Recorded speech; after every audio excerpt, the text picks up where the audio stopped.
The 91-year-old woman who is in the news today, it's because she did something in Denver. She was stopped by the TSA because she had a sword hidden inside her cane. Apparently, this is a thing that you can buy. And a woman from the TSA was talking about the incident, and they had to place the woman under arrest, even though she's 91, because her cane is a sword. Looks like a cane. It was brought by a 91-year-old woman on Saturday. And when it was placed through the x-ray, because we do x-ray every piece of personal property people are traveling with, here's what they found. This is called a cane sword.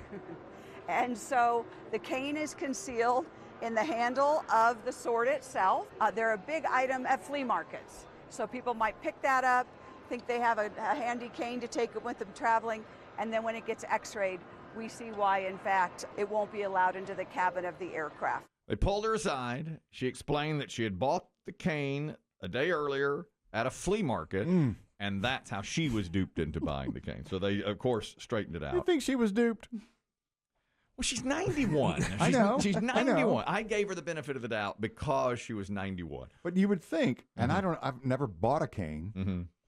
You would think that a cane sword would be more expensive than a standard cane, even at the dirt mall. Yeah, well, I don't know. Does she know pricing at the, you say dirt mall? I used to do some advertising for a quote-unquote dirt mall. Well, I can't take credit. That's Kevin Smith. He called it the dirt mall. Oh, did he call it? There's the mall, It was a fine and then there's the dirt mall. I thought it was a fine spot. I toured it once, and in the middle of the tour, this is what VIP. This is BTS. And this is where all the vendors are going to be. Here's where all the action's going to be.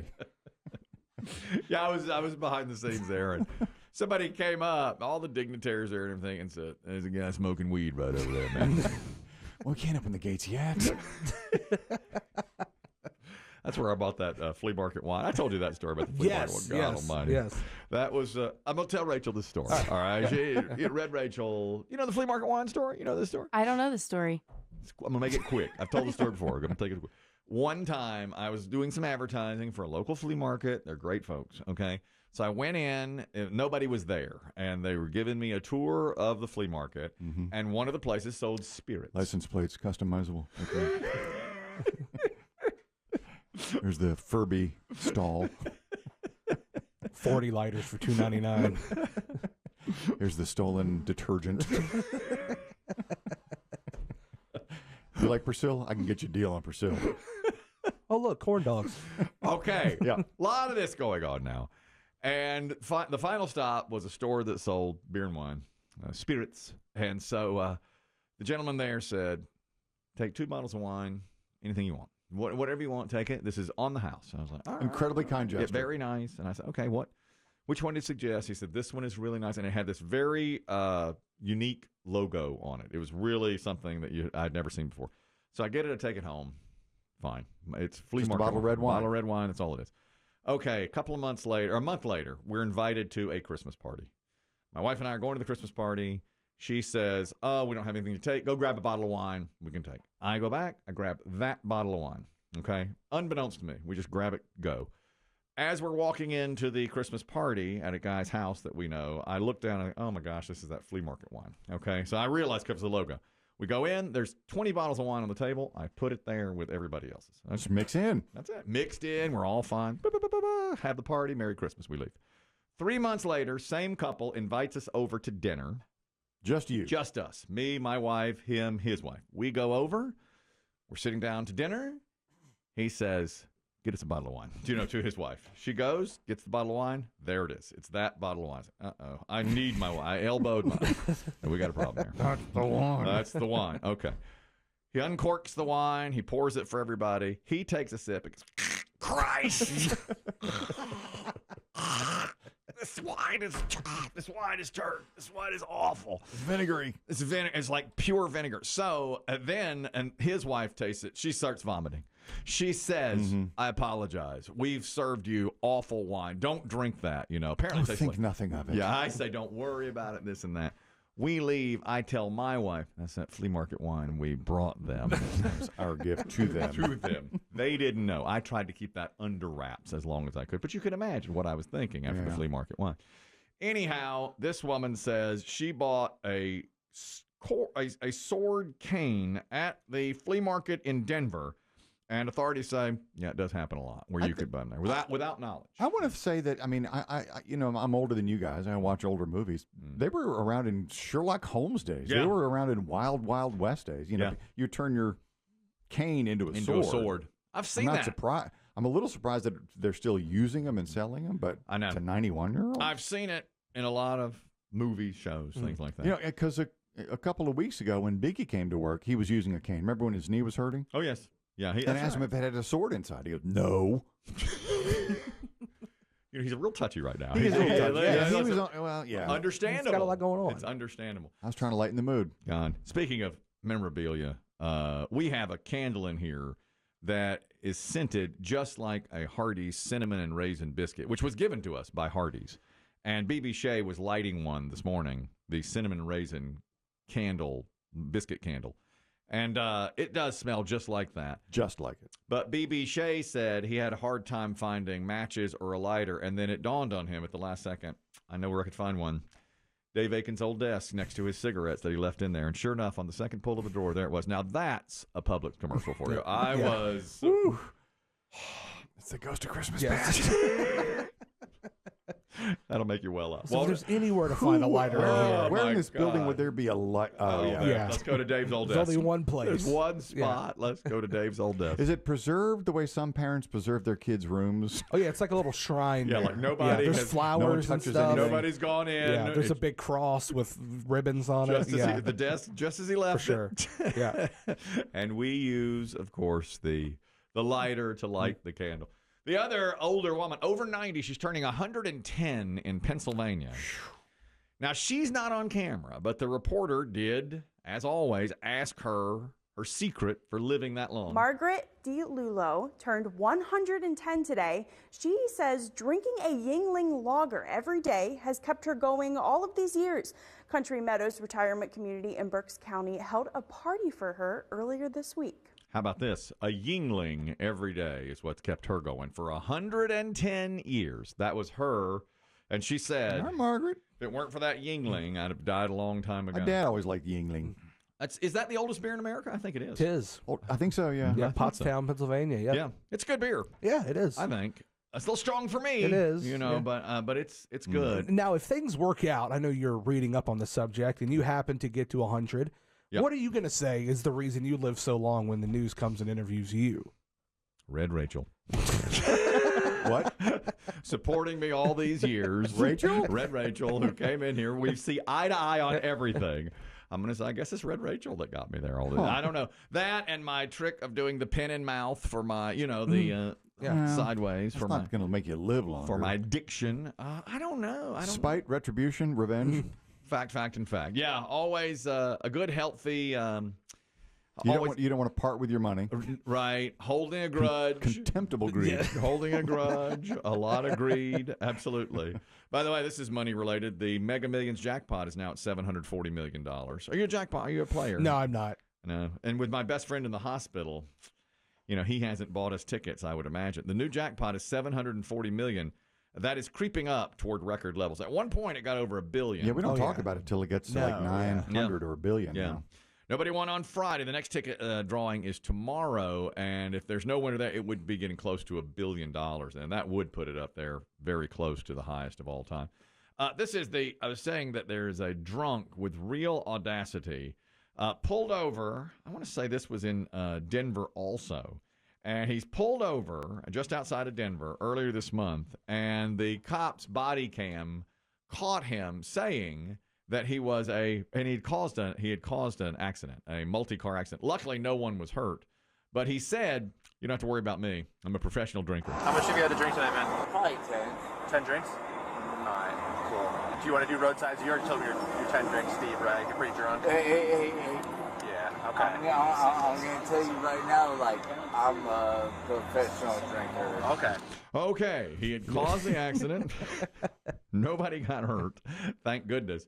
It reminded me of Chris Demm's favorite DUI of the year, the checkpoint, the body cam. It came from England. This was in January, all the way back at the beginning of the year, when the woman was told to blow on the breathalyzer, but mistook how to do it. Let's see how the British police officer handled it. Big deep breath, seal your lips, and blow nice and slowly till I tell you to stop. So what do I do? Take a big deep breath, seal your lips, and blow steadily until I tell you to stop. Well, am I blowing in or out? How do you blow in? That's impossible. What am I doing? That's sucking. No, okay, but I'm what telling am I you to blow. doing? Am I Blow out sucking like you're in blowing or- up a balloon. No, but I'm not sucking in or sucking out. No, I didn't say sucking. Blow. Okay? Just blow. Blow out like you're blowing up a balloon, nice and slowly. We're still trying to get a roadside. Harder, keep going, keep going, keep going, keep going, keep going, keep going. Okay, you stopped. I told you to keep going, and you stopped. It needs to be continuous, okay? Okay. This is your last chance, otherwise I'll arrest you. All right, then. Okay, I'll make it very clear to you so you know what's coming if you don't do this. All right. So, big deep breath, seal your lips, and keep blowing till I say stop, and don't stop until I say so. Keep going, keep going, keep going, keep going, keep going, keep going, keep going, keep going. Thank you. Jesus. She was arrested. It's a fair call. She was arrested. Do they work like that in the U.S.? Thankfully, I've never been on that end of one. I don't know. I think that he was really polite, even though he was telling her, what to do, and she was messing Do up. I blow in? Did I tell you to suck? No, I didn't tell you to suck. I told you to blow. She didn't know the difference between blow and suck, and that's what wound up happening there. The other crime in the news today is from Oregon. A strip club DJ is being treated in the hospital after one of the dancers randomly stabbed him in the back. His name is Duncan Allen, and apparently he's talking about what happened. He says, I have no idea why she stabbed me. We have a man in this room. That's right. Who spends a lot of his weekend hours inside the strip clubs.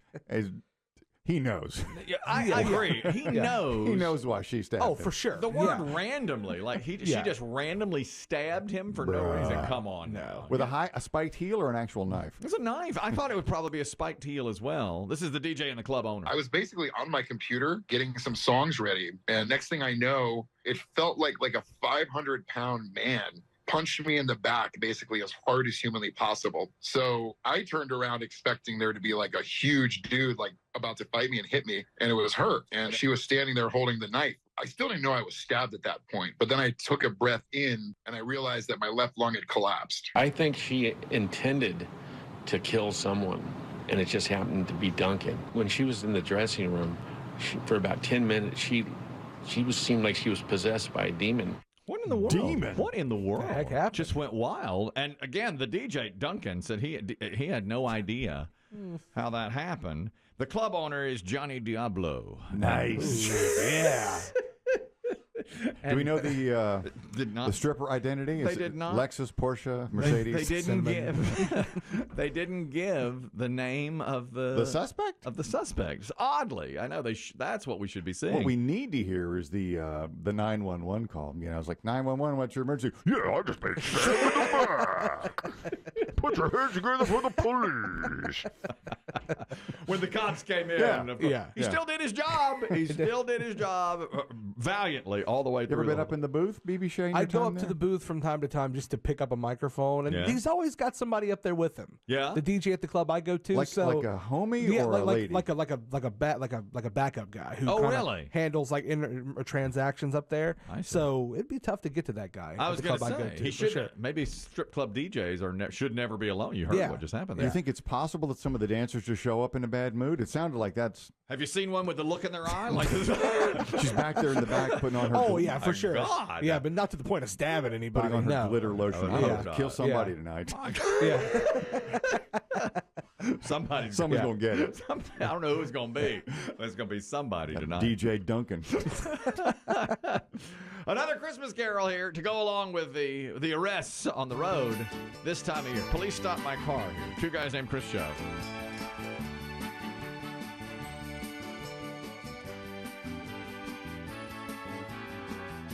Police stop my car. Police stop my car. The police made me stop. Walk a straight line and blow a balloon up. Police stop my car. Police stop my car. The police made me stop. Walk a straight line and blow a balloon up. They wanna wish me a sober Christmas. That's why they always pull me over Christmas. They say they're just making sure that there's no open bottles in my car. They wanna wish me a sober Christmas. That's why they always pull me over Christmas. They say they're just making sure that there's no open bottles in my car. Police road the block. Police road the block. Police road the block. I can smell their donuts as they smell my breath. Police road the block. Police road the block. Police road the block. I can smell their donuts as they smell my breath. They wanna wish me a sober Christmas. That's why they always pull me over Christmas. They're gonna let me out on bail this Christmas from the bottom of their hearts. Police lock me up. Police lock me up. The police lock me up. 'Cause when I do a 2.1. Police stopped my car. Two guys named Chris